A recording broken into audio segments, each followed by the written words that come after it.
Schilderijen van flessen, potten en vazen. Het lijkt het heel eenvoudig, maar Giorgio Morandi is er wraad verneerd maar worden. Frieske kunstenaars zijn door hem inspireerd trekken. Bij gelijks Christian Kuitwaard. Door hem beïnvloed. Ik weet nog goed, toen ik op de kunstacademie zat, kreeg ik een boekje van iemand alleen. Een zwart-wit boekje met zwart-wit afbeelding van Morandi. En ik kende hem niet. En ik sloeg het open en ik denk, ja, dit is het. Hè? En het was net of ik zijn hele oeuvre al kende. Het was een heel mooi, logisch oeuvre heeft hij. Dat heeft dus een enorme invloed op mij gehad. Alleen die zwart-wit... In deze kisten zitten broeklien van musea in Italië. De kwetsbare en kostbare inhoud wordt heel voorzichtig uitpakt. En van Vreto zijn de schilderijen van Morandi te zien in Museum Belvedere. En dat is uniek. Nog nooit had de zand tentoonstelling in Friesland-West. I just came here to check if the works that we planned are in a correct state, and I just have to make a condition report and just write down if there is any damages or something that happened during the transport. It was all perfect, yeah.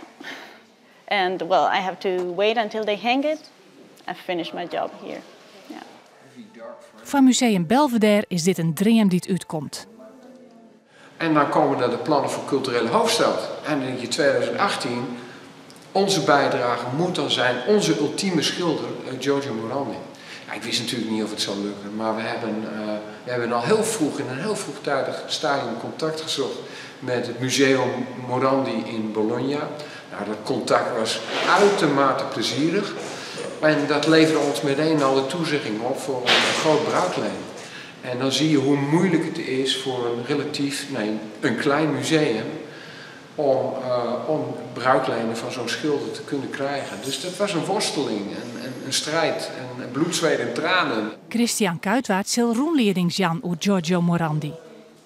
Nou, de heel Friesland, heel Nederland moet dit zien. Het is een echt heel bijzondere tentoonstelling. Het is dat het gelukt is om deze grote schilder, dat is echt een van de grootste schilders van de vorige eeuw, dat hij hier terechtgekomen is, dat is echt heel bijzonder. Iedereen kan hiervan leren. Ik denk dat het is ook heel positief, hè? Heel rustig. Het is een super schilder. De tentoonstelling in Belvedere wordt het 10 juni.